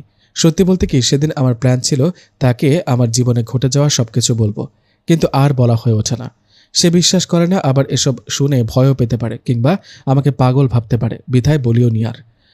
এরই মধ্যে আমাদের সম্পর্কের একটু প্রমোশন হয়েছে। সুমির ক্যাবিনেটে গিয়েছিলাম কিছু জিনিস বোঝার জন্য। জানি না কিভাবে কি একটা রোমান্টিক মুহূর্ত তৈরি হয়ে গেলে আমরা কিস করি একে অপরকে। এরপর দ্রুত আমি তার রুম থেকে বের হয়ে আসি। সেদিন সন্ধ্যায় সে আমাকে কল করে। এই প্রথম তার কল রিসিভ করতে একটু ইতস্তত বোধ করলাম, তারপরেও ধরলাম। সে আমাকে অন্টারিও লেকের পাশে হারবার স্কোয়ার পার্কে আসতে বলে দেখা করার জন্য। বাবার গাড়িটা নিয়ে সেখানে গেলে দেখি সুমি একটা লাল রঙা শাড়ি পরে এসেছে, হাতে স্বর্ণের বালা আর মেহেদি, পায়ে নুপুর। তাকে দেখে মনে হলো আলিনা কে? আলিনা কেন সুন্দরী হলো? দেখে জীবনের প্রথমবারের মতো প্রথম দেখায় প্রেম যাকে বলে, আমার তাই হয়ে গেল। কাঁপা কাঁপা পদক্ষেপে তার সামনে গিয়ে দাঁড়ালাম। জানি না কিসের এত লজ্জা পেয়ে বসলো। আমি তার দিকে তাকালাম। কোকড়ানো চুল, লিপস্টিকবিহীন গোলাপি ঠোঁট, কানে বড় বড় দুল। কি মনে করে জানি না, হয়তো ভালোবাসার টান আর আবেগেই তাকে জড়িয়ে ধরে ঠোঁটে ঠোঁট বসিয়ে দিলাম। সুমিও আমার আলিঙ্গনে সাড়া দিল। হঠাৎ করে বলা চলে আমাদের সম্পর্কের শুরু হলো। আমাদের দিনগুলো খুব ভালোই কাটছিল। এরপরে আরও 1.5 বছর কেটে যায়। আমার ব্যাচেলর তখন প্রায় শেষের দিকে। ইন্টার্ন করতে যাই ওয়ালমার্ট কানাডা এর আইটি ডিপার্টমেন্টের মিসিসাউগা শহরে, যদিও সেটা অন্টারিওতে। আমার বাসা থেকে বেশি দূরে না। কী বার ছিল সেদিন জানি না। আচ্ছা, মনে পড়েছে, শনিবার, ছুটির দিন। আমি আর সুমি গিয়েছি মার্কেটিং করতে ইয়াটন সেন্টারে। ক্রিসমাসের সময় যাচ্ছে, বেশ ভিড়। আমরা অর্ধেক কেনাকাটা শেষ করে রেইজের শোরুম পার হচ্ছিলাম। পার হবার সময় হঠাৎ আমার নজর ভেতরে গেল। কাউন্টারে খুব পরিচিত একটা মুখ। একটু পেছনে ফিরে তাকালাম। তাকিয়ে দেখি সেই চিরচেনা মুখ। আমি হন্তদন্ত হয়ে বাড়ি ফিরলাম। আসছে বছর আমি আর সুমি বিয়ের প্ল্যান করছি। আর কিসের মধ্যে কি? আমি মানসিকভাবে কিছুটা না অনেকটাই ভয় পেয়ে গেছি। যে মুখ দেখে এসেছি তা আমার জীবনের আতঙ্ক। আমার মনে পড়েছে আমার প্রশ্নে নানি কি উত্তর দিয়েছিলেন। 2 বছর আগে শেষবার বাংলাদেশ ছেড়ে আসার পথে নানিকে করা শেষ প্রশ্নটি ছিল, সে কি আবার ফিরে আসতে পারে? নানি বলেছিলেন, হ্যাঁ, সে যখন তখন ফেরত আসতে পারে। সে যদি গোত্রের নিয়ম ভাঙে তাহলে তাকে হয়তো গোত্র থেকে ত্যায্য করা হবে, এবং তাতে করে তার কি দশা হয় কে জানে। অন্য গোত্র তাকে মেনে নিবে কিনা সেটাও সন্দেহ। আমার কেন জানি মনে হচ্ছে আলিনা বন্দি দশা থেকে মুক্তি পায়নি। ও পালিয়ে এসেছে, কিংবা নিজ গোত্রের সাথে সম্পর্ক ছিন্ন করেও আসতে পারে, কে জানে। আমি আমার মা বাবাকে সাথে সাথে ঘটনাটা জানাই। তারা বলেন, সে যে আসলেই আলিনা সেটারই বা কী নিশ্চয়তা রয়েছে? সেটা আগে নিশ্চিত হতে হবে। আমার বাবা বলেন, ওই শপিংয়ের সিকিউরিটি ডিপার্টমেন্টের প্রধান নাকি তার বন্ধু। বেটা Canadian citizen, but made in Pakistan, নাম এহসান। আমি বাবা মা তার সাথে গিয়ে দেখা করে আসি। উনি নিশ্চিত করেছেন খুব শীঘ্রই তিনি তথ্য জানাবেন। ডাটাবেজ ইনচার্জের সেদিন ছুটি না থাকলে সেদিনই হয়তো পেয়ে যেতাম। এভাবে কারো তথ্য দেওয়া আইনিভাবে দণ্ডনীয় হলেও নিরাপত্তার কারণে দেখিয়ে তথ্য নেওয়া যেতে পারে। আর উনি পাকিস্তানি মুসলমান হওয়াতে ব্যাপারটা আরও সহজ হয়ে যায়। উনি জিনে বিশ্বাস করেন, আর তাদের দ্বারা এমন ক্ষতি হওয়া যে সম্ভব সেটাও তিনি খুব ভালো করে জানেন। যাই হোক, পরদিনই ওনার ফোন আসে। ওনাকে বাসায় দাওয়াত করা হয়। উনি ডিনারে আসেন আমাদের বাসায়, আলিনার সম্ভাব্য সব ডকুমেন্টস নিয়ে। তাতে দেখা যায় এই মেয়ের নাম অগাস্টা, ব্রিটিশ নাগরিক। কানাডাতে এসেছিল পড়াশোনা করতে। পড়াশোনা শেষে জব করছে। বাবা মা স্কটল্যান্ডে থাকলেও সে আর তার ছোট বোন এখানেই থাকে। অগাস্টার বয়ফ্রেন্ড আছে, কানাডিয়ান। অগাস্টার ছোট বোনের কথা শুনে আমি ওনাকে অনুরোধ করলাম তার বোনের ছবিটাও দেখার জন্য। উনি সেটাও দেখালেন। দেখার সাথে সাথে আমার অন্তরাত্মা আরেক দফা শুকিয়ে যায়। এদিকে আলিনার বড় বোন। আমি আসলে কিছুই মেলাতে পারি না। এদিকে তাদের সব ডকুমেন্টস লিগ্যাল, অন্যদিকে আমার সংশয়। এমনও তো হতে পারে যে ওরা যেহেতু অনেক শক্তির অধিকারী, ওসব তথ্য কানাডার কিংবা স্কটিশ ডাটাবেজে ঢুকিয়ে দিয়েছে। এহসান সাহেব আমার বা আমাদের ব্যাপারটা খুবই গুরুত্বের সাথে নিলেন। তিনি পুলিশ ডিপার্টমেন্টের ঊর্ধ্বতন কর্মকর্তা হওয়ায় গোয়েন্দা সংস্থাকে নির্দেশ দেন অগাস্টার ওপর 1 মাসের টানা নজর রাখার জন্যে। এর মধ্যে মা চেষ্টা করে তার চাচির সাথে কথা বলার জন্যে, যদি কোনোভাবে সম্ভব হয় আলিনার বর্তমান অবস্থান জানার। আমরা কোনোভাবে বাংলাদেশে যোগাযোগ করতে পারিনি সে সময়। বাংলাদেশে সে সময় ইন্টারনেট অতটা প্রচলিত নয়। আবার এদিকে পুলিশ ডিপার্টমেন্টের রিপোর্টও ইতিবাচক আসে। মানে অগাস্টা যে অগাস্টাই, তাতে কোনো সন্দেহ নেই। আমরা ধরে নিই আলিনা আর ওর বোন যেহেতু রূপ পরিবর্তনের ক্ষমতা রাখে, এমনও তো হতে পারে যে ওরা এই স্কটিশ 2 মেয়ের রূপ ধরেছিল। আবার এটাও সত্য যে চেহারায় যে শতভাগ মিল আছে তাও না, 70% মতো ধরা যায়। আবার আলিনার বড় আছে, এখানে অগাস্টার ছোট বোন, তবে উচ্চতায় মিল পাওয়া যায়। এদিকে আমার জীবনে যে অস্থিরতার ঝড় বয়ে যায়, সুমি সেটা আঁচ করতে পারে, কিন্তু তাকে পারিবারিক সমস্যার কথা বলে কাটিয়ে দিই। এর মধ্যে আমরা বাংলাদেশ থেকে বড় একটা দুঃসংবাদ পাই যে আমার মায়ের চাচা মারা গিয়েছেন বার্ধক্যজনিত কারণে। আমরা তখন প্ল্যান করছিলাম যে সামারে বাংলাদেশে যাব। নিশ্চিত ছিলাম না, কিন্তু এই খবর পাওয়ার পর আমরা বাংলাদেশে যাই। সুমিও আমাদের সাথে যায়। যেহেতু আমাদের বিয়ে হতে যাচ্ছে, তাই তার যাওয়া উচিত পরিবারের সকলের সাথে দেখা করে আসার জন্য। বাংলাদেশে যখন যাই তখন বাংলাদেশে রাজনৈতিক অস্থিরতা চলছে। সরকারের মেয়াদ শেষ হবার পরে নতুন সরকার গঠনে অস্থিরতার সময়কাল। নানি আমাদেরকে দেখে কান্নায় ভেঙে পড়েন। নানি আমাকে আর মাকে বলেন তার একটা অনুভূতি হয় যে সে এমনি এমনি মরে যায়নি। সেদিন রাতে টয়লেটে বের হলো। পুরনো বাড়ি, তাই টয়লেট বাড়ির সাথে নয়, একটু সাইডে। টয়লেট থেকে ফিরে এসে আমাকে ঘুম থেকে ডেকে বলে তার খারাপ লাগছে। আমি খেয়াল করি সে এই প্রথম জয়তুন ছাড়া বাড়ির বাইরে গিয়েছিল। আমি তাকে বললে সে বলে ওঠে, তাহলে হয়তো আমার নিস্তার নাই এবার। এই বলে ঘুমিয়ে গেলে সকালে আর ওঠেনি। নানি আঁচ করেন তাকে মারার পেছনে কোনো ইফরিত শয়তানের হাত রয়েছে। কারণ বহু আগে একবার শুনেছিলেন যে এই বাড়ির চারপাশে কয়েকটা ইফরিত নাকি সবসময় ঘোরাফেরা করে, কোনো সুযোগে যদি নানাকে জাদু করে হত্যা করা যায়। আমাদের বেড়ানোটা আনন্দময় হয় না। এদিকে নানির এই অবস্থা থাকায় আমরাও তাকে আর আলিনার ব্যাপারে কিছু জিজ্ঞেস করিনি। নানির ছেলে মানে আমার মামাকে আসার সময় একটা জাভা ফোন দিয়ে আসি, যাতে ইন্টারনেট ব্যবহার করা যায়, আমরা যেন নিয়মিত যোগাযোগ রাখতে পারি। নানি আর মামাকে বলে আসি, তাদের ইচ্ছে হলে তারা যে কোনো সময় কানাডা আসতে পারে, আমরা নিয়ে আসব। মামা যেহেতু ইলেকট্রনিক্স নিয়ে পড়াশোনা করেছেন, তার জবের অভাব হবে না, শুধু ইংরেজিটা বলতে পারলেই হবে। কিন্তু তারা আসতে চায় না কানাডাতে। আমরা আবার ফিরে আসি। সুমির বাংলাদেশে সেভাবে ঘোরা হয়ে ওঠে না। রাজনৈতিক সমস্যার কারণে আমার ইন্টার্নশিপ শেষ হলে এই কোম্পানিতেই আমি জব পাই। প্রোগ্রামিংয়ে আমার ভালো দক্ষতায় সরাসরি হেড প্রোগ্রামিং প্যানেলে কাজ করার সৌভাগ্য হয়। লোভনীয় স্যালারি, সবকিছু মিলে জীবনে একটা সেটেলমেন্ট আসে। বিয়ের ব্যাপারটাও আটকে ছিল। অবশেষে আমরা বিয়ে করি, ধুমধাম করে বিয়ের আয়োজন করা হয়। বিয়ের পরে সব ঠিকঠাক ছিল, শুধু ইয়টন শপিং সেন্টারে যেতাম না ভয়ে। এর মধ্যে আরেকটা দুঃসংবাদ এলো, আমার মায়ের চাচি অর্থাৎ আমার নানিও মারা গিয়েছেন। টয়লেটে পড়ে গিয়ে মাথা ফেটে গেলে অতিরিক্ত রক্তক্ষরণের কারণে মারা যান। আমাদের বাড়িতেও নেমে আসে শোক। আমার মা খুব কষ্ট পান। দিনগুলো ভালোই কাটছিল, ছিল না ভয়, ছিল না দুঃস্বপ্ন, না ছিল কষ্ট। একদিকে জব, সংসার, বাবা মা, উইকেন্ডে কানাডা আর আমেরিকার বিভিন্ন শহরে ঘুরতে যাওয়া। জীবনের সর্বোচ্চ আনন্দ শিখরে ছিলাম আমরা। সেবার উইকেন্ড থেকে ফিরে এসে কি মনে করে যেন ওই শপিংয়ের শোরুমে গেলাম। দেখি অগাস্টা দাঁড়িয়ে আছে। কাছে গিয়ে বলি, হ্যালো এলিনা, কেমন আছো? সে আমার দিকে অবাক চোখে কিছুক্ষণ তাকিয়ে থেকে ব্রিটিশ অ্যাকসেন্টে আমাকে জিজ্ঞেস করে, hello sir, are you asking me something? আমি অপ্রস্তুত হয়ে পড়ি। সে বছর কোম্পানির জব রিক্রুটমেন্টে নতুনদের মধ্যে থেকে আমাকে রাখা হয় ইন্টারভিউ বোর্ডে। আমি তো বলতে গেলে মহা খুশি। ইন্টারভিউয়ের দ্বিতীয় দিনে আমি পর্যালোচনা পরিষদে উপস্থিত থাকি। লাঞ্চ ব্রেকের পরে প্রথম পার্টিসিপেন্টকে দেখে আমি ভূত দেখার মতো করে চমকে যাই। প্রথমে মনের কোণে একবার অগাস্টার কথা উঁকি মারলেও সাথে সাথে সিভিটা টেনে নিয়ে দেখি নীলিমা মার্জিয়া রহমান। এখানে একটা কথা বলে রাখা ভালো, সেদিন আবার ওকে দেখে অগাস্টার ব্যাপারটা শতভাগ নিশ্চিত হই, কেননা ওদের মাঝে আসলেই অনেক পার্থক্য। বহুকাল ওকে না দেখার ফলে স্কটিশ মেয়েটাকে ভুল বুঝেছিলাম। এরপর আমি এক সপ্তাহ অফিস থেকে ছুটি নেই। সুমি ভার্সিটিতে থাকাকালীন সময়ে আমি আর মা বাবা তিনজন মিলে আলিনার প্রত্যাবর্তন সম্বন্ধে আলোচনা করে তার বিরুদ্ধে সম্ভাব্য সকল প্রকার প্রতিরোধ নিশ্চিত করি। পুরো বাসাতে নিমের শুকনো পাতা আর ডালগুলো ভালোভাবে ছড়িয়ে ছিটিয়ে দিই। অফিসে আমার রুমেও দরজার পাশে এবং টেবিলের ফুলদানিতে রেখে দিই। আর ইমার্জেন্সি হিসেবে তো জয়তুন আছেই। ছুটি শেষে অফিসে গেলাম, দেখলাম সে খুব খুশি খুশি অবস্থায় অফিস করছে। কলিগদের সাথে এর মধ্যেই খুব ভাব জমিয়ে ফেলেছে। দুদিন যেতে না যেতে আমার বস আমাকে নির্দেশ দেন একটা গুরুত্বপূর্ণ অফিসিয়াল ট্রিপে যাওয়ার জন্য। অফিসিয়াল ট্রিপের কথা শুনে খুব খুশি হলো যখনই জানলাম যে ট্রিপে আমার সঙ্গী হিসেবে থাকবে নীলিমা। তখনই আমি বসকে সরাসরি না করে দিলে তিনি একটু না অনেকখানি অখুশি হন। আমি জানি তিনি আমার সাথে কেন নীলিমাকে পাঠাতে চান, কারণ সে বাংলাদেশি আর আমিও তাই। যদিও নীলিমা যদি সত্যিকারের আলিনা নাও হতো, তারপরেও বসের এই জিনিসটাকে আমি মানতাম না, কেননা এক দেশি বলে একসাথে ট্রিপে পাঠাতে হবে এমন কোনো কথা নেই। আমি এটা নিয়ে বসের সাথে কথা বলি। তিনি আমাকে খুব সুন্দর করে বুঝিয়ে বলেন যে, দেখো, তুমি যা ভাবছো তা ঠিক আছে। আমি তোমাকে নীলিমার সাথে পাঠাতে চেয়েছিলাম ভাষাগত কারণে, হয়তো তোমরা তাতে করে ট্রিপটা আরও বেশি এনজয় করতে।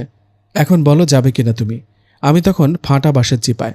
আমাকে 1 মাসের জন্য সাসপেন্ড করা হয়। বস করেন, কথায় আছে বিপদ যখন আসে সব দিক দিয়ে আসে। একদিন বাসায় এসে দেখি আমার আর সুমির ঘরের সব নিমপাতা উধাও। আমি তো অবাক। এরই মধ্যে সুমির ফোন, আচ্ছা দীপ্ত, বাসায় এত নিমপাতা কেন বলতো? কি জবাব দেব ঠিক বুঝে উঠতে পারছিলাম না। জিজ্ঞেস করলাম, কেন, কি হয়েছে বলতো? কি আবার? ভার্সিটি আসার আগে দেখি বিছানার নিচে কি সব পোকা, জীবনেও দেখিনি। ম্যাট্রেস উঠিয়ে দেখি কিছু পোকা সেসব নিমপাতা খাচ্ছে। আমি সেগুলো দেখে স্টোর রুমে রেখে এসেছি। এই বলে কল কেটে দিল। ক্লাসের সময় হয়ে গিয়েছিল তাই। আমি বাসায় তখন একা। বাবা মা একটু ঘুরতে গিয়েছিলেন এক প্রতিবেশীর বাড়িতে। বাসার যেখানে যেখানে নিমপাতা ছিল সব বের করলাম। দেখি সেই পোকাতে পুরো বাসা ভরে গিয়েছে। ইমার্জেন্সি ক্লিনিং সার্ভিসকে কল দিলে ওরা এসে সব পরিষ্কার করে দিয়ে যায়। বাবা মা বাসায় এলে আমরা অনেক ভেবেচিন্তে ও বাস্তবিক অর্থ খেয়াল করলাম যে এই পোকা কোনো সাধারণ পোকা নয়। এই পোকা এই বাড়িতে কেউ এনেছে। আমরা মোটামুটি নিশ্চিত যে এটা আলিনার কাজ। পুরোপুরি নিশ্চিত হতে আমি সেদিনই সন্ধ্যাবেলা আলিনার ফোনে কল দিই। ফোন ধরে ও আমাকে বলে, দীপ্ত সাহেব, আপনি যে কেন আমাকে কল দিয়েছেন তা তো আমি জানি। পোকাগুলো কি খুব বেশি জ্বালাতন করছে?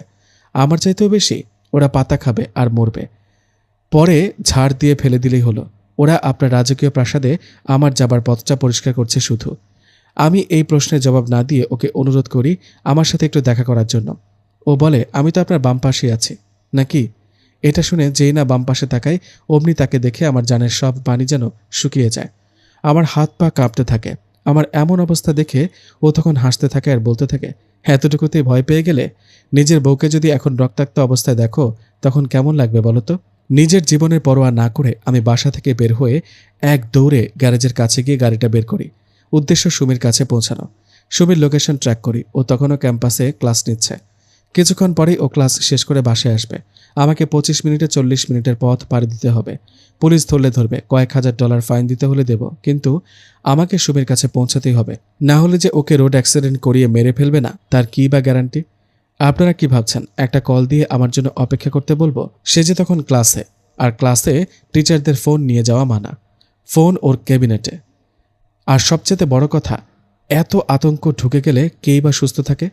সে জাত জিন, শক্তিশালী। ও ওর ক্যাবিনেটে ঢোকা মাত্রই যে আলিনা সুমির ঘাড় মটকাবে না তার কি গ্যারান্টি? অবশেষে সৃষ্টিকর্তার কৃপায় রাস্তার ফাঁকা থাকার কারণে খুব সহজেই ওর ক্লাস শেষ হবার আগেই পৌঁছে গেলাম। তারপরে ওর ক্লাসের পাশে অপেক্ষা করছিলাম। ও বের হলে ওকে দেখে নিজেকে সুস্থ লাগে। আমার মনে হয় সেদিনই আমি টের পাই যে সুমির প্রতি আমার ভালোবাসা কতটা গভীর। এরপরে ওকে নিয়ে আমি বাসায় আসি। বাসায় এসে ফ্রেশ হয়ে মনটা ফুরফুরে করার জন্য আমি আর ও হারবার স্কোয়ারে যাই। ম্যাক থেকে ডিনার করে আসি। এই ঘটনাকে আমি আর খুব বেশি পেঁচাবো না। শেষমেশ কি হয়েছিল সেই ঘটনাটাই বলছি এখন। শেষটা আর দীপ্তর মুখে নয়, আমি আমার নিজের ভাষাতেই বলছি। সুমি মূলত আমার বন্ধু। তিনি এসেছিলেন একটা ফটো এক্সিবিশনে নেদারল্যান্ডসের রাজধানী আমস্টারডামে। তো সেই এক্সিবিশন বা পুরো ইভেন্টের আমি ছিলাম হেড ফটোগ্রাফার।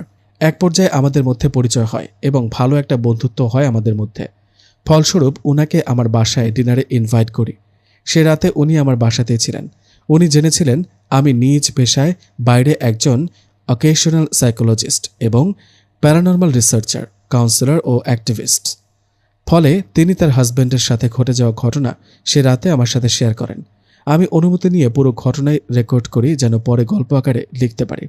দীপ্ত সবকিছু রাতে সুমিকে খুলে বলার পরে সুমি বলে, সবকিছু তোমার হ্যালুসিনেশন। দীপ্তর ভাষ্য অনুযায়ী এই কথা শুনে সে অবাক হয় না। তখন সে বলে, তাহলে আমার মা বাবার ক্ষেত্রেও কি সেটা হ্যালুসিনেশন? সুমির জবাব ছিল, দেখো দীপ্ত, তোমার মা বাবা কিন্তু আলিনাকে কখনো ফেস করেনি। তোমার মা শুধু একবার স্বপ্নে দেখেছিলেন। এটা হতে পারে যে তুমি তাকে এসব বলেছ বিধায় সে এগুলো নিয়ে দুশ্চিন্তা করেছিলেন, যার ফল হলো স্বপ্ন। কিন্তু যখনই সুমিকে দীপ্ত তার নানা নানির কথা বলে ও শরীরের দাগগুলো দেখায় তখন সে চুপ হয়ে যায়। পরদিনই দীপ্তর শাশুড়ি কল দেন। তিনি ফোন করে বলেন, বাবা, আমি সুমির কাছ থেকে সবকিছু শুনেছি। তুমি পারলে একটু ডাক্তার দেখাও আর এই শনিবার আমার বাসায় এসো। দীপ্ত বাধ্য স্বামীর মতো সুমির সাথে ডাক্তারের কাছে যায়। ডাক্তার তার মেডিকেল সায়েন্সের কী ব্যাখ্যা দিবেন তা দীপ্ত জানত। তারপরেও শুধুমাত্র সুমিকে খুশি করার জন্যই যাওয়া। কারণ দীপ্ত জানত যে সুমি শেষমেশ সবকিছুই বিশ্বাস করতে বাধ্য হবে। চিরন্তন সত্য বলে কথা। অবশেষে দীপ্ত আর সুমি দুজনই কোনো এক শনিবার আমেরিকা যায় শাশুড়ির সাথে দেখা করার জন্য। শাশুড়ি বলেন, শোনো, আমার এক বন্ধু আছে এখানে, সে আফ্রিকান, কবিরাজি করে থাকেন, তার সাথে দীপ্ত কথা বলুক একটু। আসলে এই ব্যাপারটা কি ধরবার জন্যে? আসলে সুমি আর তার মায়ের কাছে পুরো ঘটনাটা নতুন বলে নতুন অবস্থায় কোনো কিছুকে মানুষ যেভাবে মূল্যায়ন করে তারাও সেটাই করেছিলেন। দীপ্ত শুধু দেখছিল কোথাকার জল কোথায় করায়। তো সেই কবিরাজ দীপ্তকে একটা বৃত্তের মধ্যে বসতে বলেন। বসার পরে দীপ্তর চারিপাশে লোহার আর বারুদের গুঁড়া ছিটিয়ে দেন। এরপরে তিনি দীপ্তর মুখ বরাবর বসে একটা বই খুলে কিছু পড়তে থাকেন। সুমি আর সুমির মা একটু সাইডে বসে সবকিছু দেখছিল। কবিরাজ পড়তেই থাকেন, কিন্তু কিসের কি? 15 মিনিট পার হবার পরেও কোনো সারা শব্দ নেই। 20 মিনিট পার হবার পর হঠাৎ করে দীপ্তর চারিপাশে থাকা বারুদগুলো জ্বলে ওঠে। দীপ্ত ভয়ে সেখান থেকে বের হয়ে আসতে চাইলেও বের হতে পারে না, যেন অদৃশ্য কিছু তাকে বাধা দিচ্ছিল। কবিরাজ এক পর্যায়ে গিয়ে দূরে ছিটকে পড়েন, যেন তাকে ফুটবল কিক করার মতো করে কিক করেছে কেউ। তার মাথা ফেটে রক্ত বেরোতে থাকে। ইমার্জেন্সি কল দিলে অ্যাম্বুলেন্স আসে, সাথে পুলিশও আসে।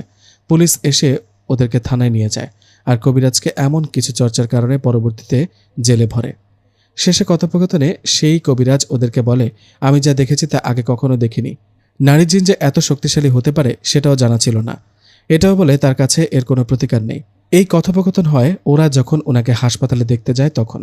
পুলিশ ওদেরকে ওয়ার্নিং দিয়ে ছেড়ে দিয়েছিল, আর কবিরাজকে জেল থেকে বের করতে সাহায্য করে সুমির মা। সুমি তার ভুল বুঝতে পারে এবং বিশ্বাস করতে আরম্ভ করে যে হ্যাঁ, এই জগতের বাইরেও আরেকটা অদেখা জগৎ আছে, আর সে জগতে জিন বলে কিছু একটার অস্তিত্ব রয়েছে। যাই হোক, এরপরে আলিনা যেন আরও ক্ষিপ্ত হয়ে ওঠে। দীপ্তকে কোনোভাবেই ঘুমাতে দিচ্ছিল না রাতে। সুমিকেও মাঝে মধ্যে জ্বালাতন করত, যেমন গোছানো ঘর অগোছালো করে ফেলত, ওর কাপড় চোপড় বাইরে ফেলে দিত, ওর জিনিসপত্র এদিক সেদিক করে রাখত ইত্যাদি। একদিন সুমি আর দীপ্তর মাঝে ঝগড়া হয় এসব নিয়ে, কেন সে বিয়ের আগে এসব বলেনি। দীপ্ত তখন ওকে বোঝায় যে সে অনেকবার চেষ্টা করেছে কিন্তু বলতে পারেনি, কেননা সে তো এগুলোতে বিশ্বাসই করেনি কখনো। সুমির ছেলে মানুষই আচরণে দীপ্ত খুব রেগে গিয়ে খুব জোরে একটা ধমক দিলে কান্না করতে করতে সুমি জ্ঞান হারায়। কোনোভাবেই ওর জ্ঞান ফিরে আসছিল না দেখে ইমার্জেন্সি কল করা হয়।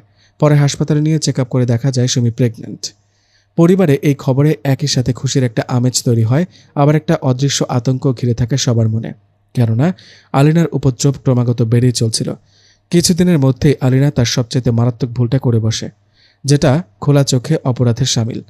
আর তার এই অপরাধটাই দীপ্ত ও তার পরিবারকে বাধ্য করে সবচেয়ে কঠিন পদক্ষেপটা নিতে। তো কি করেছিল আলিনা? সেদিন বিকেলে ভার্সিটি থেকে ফিরে এসে সুমি গোসলে যায়। বাসায় তখন শুধু ওর শাশুড়ি, দীপ্ত আর ওর বাবা বাইরে। শাশুড়িও ঘুমোচ্ছিল। গোসলে ঢোকার পরে একটা মুহূর্তেই আলিনা বাথরুমের লাইট জ্বালাতে নেভাতে থাকে। ও ভয় পেয়ে যায়, খুবই স্বাভাবিক। পরে লাইটটাই অফ হয়ে যায়। ওর সারা শরীরে তখন শাওয়ার জেলের ফেনা আর মাথায় শ্যাম্পু। শাশুড়িকেও ডাকতে পারছে না, তিনি ঘুমাচ্ছেন। তাছাড়া ডাকলেও শোনা যাবে না, তাই নিজেই বাধ্য হয়ে কোনো রকমে চোখ টাওয়াল দিয়ে মুছে দরজা খুলে আলো জ্বালাতে চায় কিংবা বের হয়ে আসতে চায়। মেঝে তখন শাওয়ার জেল আর শ্যাম্পুতে পিছলে হয়ে আছে। দরজার কাছে আসার পথেই ও পিছলে মেঝেতে পড়ে যায়। ভারী শরীরের পুরো চাপটাই পড়ে ওর হাতের উপরে। ফলাফল সুমির হাত ভেঙে যায়। সুমির ভাগ্য ভালো ছিল, এর কয়েক মিনিটের মধ্যেই দীপ্ত আর ওর বাবা বাসায় ফেরে। ওকে দ্রুত হাসপাতালে নিয়ে যাওয়া হয়। হাতটা পেটের নিচে পড়ার কারণে বাচ্চার কোনো ক্ষতি হয় না। এরপরে দীপ্তর মনের অবস্থাটা কতটা ভয়ঙ্কর এবং আক্রমণাত্মক হতে পারে সেটা আন্দাজ করে নিন। সুমির হাতের অপারেশনটা হয়ে গেলে দীপ্ত ঠান্ডা মাথায় বাসায় ফেরত আসে। এসে একবার মায়ের ঘরে যায়, আলমারিটা খোলে। সেখান থেকে সে একটা জয়তুন হাতের মুঠিতে নিয়ে নেয়। এরপরে নিজের ঘরে গিয়ে আলিনাকে ডাকতে থাকে। বাসায় দীপ্ত একা। দীপ্ত ডাকে সে আসে। দীপ্ত আর তার কথোপকথনটা ছিল ঠিক এমন: সুমির সাথে যা কিছু হয়েছে তার জন্য তুমি দায়ী কিনা? হ্যাঁ, আমিই দায়ী। আমার মূল ইচ্ছে ছিল ওকে একটু জ্বালানো, যেমনটা আমি করে থাকি, কিন্তু এর ফলাফল যে বরাবরের মতো এতটা ভয়ানক হবে তা আমি বুঝতে পারিনি। যাই হোক, অনেক হয়েছে। তোমার উপস্থিতি আমাদের জন্য আতঙ্কের। তুমি আমার বা আমাদের জীবনে খারাপ বই ভালো কিছু নিয়ে আসোনি। তোমার পাগলাটে ভালোবাসার এই দুনিয়াতে কোনো দাম নেই। এখন বলো, তুমি আমার বা আমার পরিবারের পিছু ছাড়বে কিনা? না, আমি তা করতে পারবো না। আমি আমার গোত্র ছেড়ে তোমার কাছে এসেছি। এসে দেখি তুমি বিয়ে করেছ। আমি কখনই তা মেনে নিতে পারি না। আমি বহুবার তোমাকে বলেছি তুমি সুমিকে ছেড়ে দাও। আমি ওকে তোমার পাশে মেনে নিতে পারি না, কিন্তু তুমি শোনোনি। আমাকে কেন তোমার কথা শুনতে হবে বা মানতে হবে? আমি চাই তুমি আমার চারিপাশে আর না থাকো। তুমি আজ আর একটু হলেই আমার বউ আর বাচ্চাকে মেরে ফেলতে গিয়েছিলে। তুমি আমার অবচেতনে আমার সাথে শারীরিক সম্পর্ক করেছিলে। অস্বীকার করতে পারো? কিছু অস্বীকার করি না। আমি শুধু চাই তুমি আর সুমি আলাদা হয়ে যাও। তাতে করে সুমি আর তোমাদের বাচ্চাও ভালো থাকবে। এসব শুনে দীপ্তর মাথায় রক্ত উঠে যায়। ঠিক তখনই মুঠো করে রাখা হাতটা সে খোলে। এরপরে আরও 8 বছর পার হয়ে গিয়েছে। সুমি আর দীপ্ত এখন নিউ ইয়র্কে থাকে। সেদিনের পর থেকে অনেক সুখের সংসার তাদের, আতঙ্কবিহীন, ফিসফাসবিহীন। আর এখন যদি বাথরুমের লাইট কেউ নিভিয়েও দেয়, তবে সেটা আলিনা নয়, সেটা দীপ্ত আর সুমির ঘর আলো করে আসা ছোট্ট মেয়ে অ্যাঞ্জেলা। দীপ্ত তার হাতের মুঠি খোলার পরে আলিনার কি হয়েছিল শেষে এসে একটুখানি রহস্য রেখে দিলেও পরবর্তীতে বলা হয়েছিল, আসলে তোমার নানি এই জয়তুনে কিছু কালো জাদুর বিদ্যা প্রয়োগ করেছেন। তিনি শুধুমাত্র তোমার স্বার্থে করেছেন। যদি কোনোভাবে আবার সে ফেরত আসে এবং এক্সট্রিম লেভেলে জ্বালাতন করে, এটা পাশে রাখলে বা কাছে থাকলে সে মিষ্টি মনে করে খাবে, আর খেলে তার স্মৃতি বিভ্রাট ঘটবে। ফলে সে তার পুরো জীবনের সব স্মৃতি কিংবা আংশিক কিছু একটা ভুলে যাবে। যেহেতু ওই জৈতুনে কালো জাদু করা হয়েছিল, সেহেতু ওর সামনে ওটা বের করা হলে সে ওটার ঘ্রাণে হোক আর যেভাবেই হোক খেতে বাধ্য ছিল।